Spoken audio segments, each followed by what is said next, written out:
नमस्कार, आपके साथ मैं हूं सुरभि शर्मा। आप देख रहे हैं TV9 डिजिटल। मिडिल ईस्ट में जारी युद्ध का असर अब सीधे भारत की अर्थव्यवस्था पर दिखाई देने लगा है। यूरोप और अमेरिका जाने वाले भारतीय सामान की शिपिंग कॉस्ट में 60 से 80% तक की भारी बढ़ोतरी।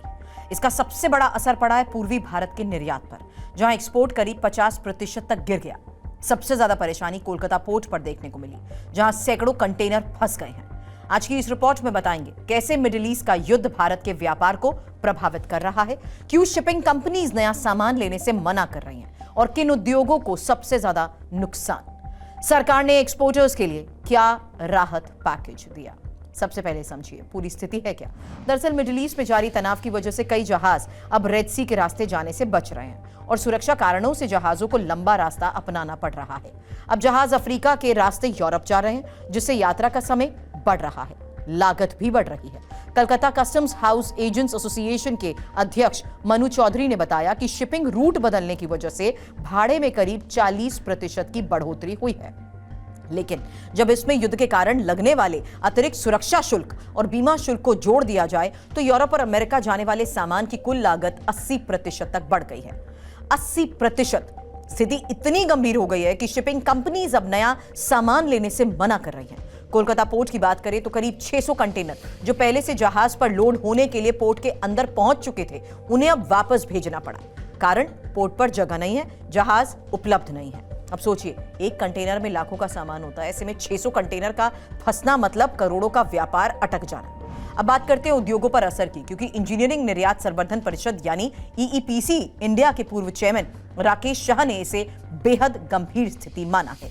उनके मुताबिक भाड़ा बढ़ना, कंटेनर की कमी और एलपीजी की किल्लत, इन तीनों ने मिलकर उत्पादन पर सीधा असर डाला है। एलपीजी का उपयोग इंजीनियरिंग प्रोडक्ट्स की फिनिशिंग प्रक्रिया में होता है, यानी अगर गैस नहीं तो उत्पादन भी प्रभावित। उद्योग को इस साल 3.5% ग्रोथ की उम्मीद थी, लेकिन मौजूदा हालात को देखते हुए अब ये संभावना है कि ग्रोथ शून्य रह सकती है, यानी ना फायदा ना नुकसान। बस पिछले साल के स्तर पर ही उद्योग टिक सकता है।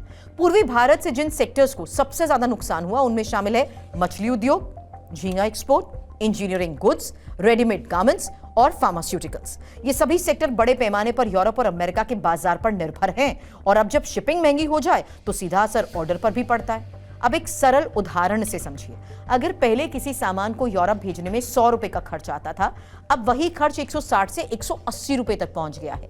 यानी लागत बढ़ी तो मुनाफा घटा और कई मामलों में निर्यात करना ही घाटे का सौदा बन गया। इसी संकट को देखते हुए सरकार ने राहत देने का ऐलान किया है।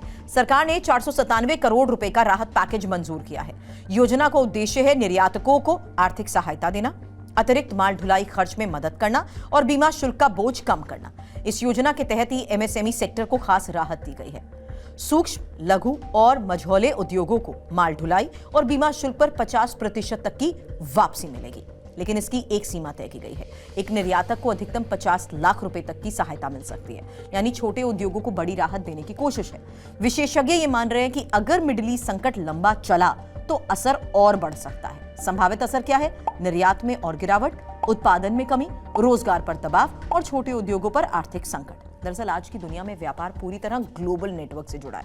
अगर एक क्षेत्र में युद्ध होता है तो उसका असर हजारों किलोमीटर दूर देशों की अर्थव्यवस्था पर पड़ता है। और भारत के मामले में यूरोप एक बड़ा निर्यात बाजार है। जब वहां तक पहुंचने का रास्ता महंगा हो जाए तो असर होना तय है। सवाल यही, क्या स्थिति जल्द सुधरेगी? इसका जवाब काफी हद तक मिडिल ईस्ट की स्थिति पर निर्भर करता है। अगर तनाव कम होता है तो शिपिंग रूट सामान्य हो सकते हैं, लेकिन अगर संकट जारी रहा तो लागत और बढ़ सकती है। फिलहाल स्थिति चुनौतीपूर्ण जरूर है, लेकिन सरकार की राहत योजना से कुछ हद तक निर्यातकों को सहारा मिल सकता है। देखना होगा क्या वैश्विक हालात सुधरते हैं, क्या शिपिंग लागत कम होती है और क्या भारतीय उद्योग इस संकट से उभर पाता है। फिलहाल इस खबर पर इतना ही। आप क्या सोचते हैं? क्या सरकार को और बड़ी राहत देनी चाहिए? अपनी राय हमें कॉमेंट में जरूर बताएं। वीडियो पसंद आया तो करिए लाइक और चैनल को करें सब्सक्राइब।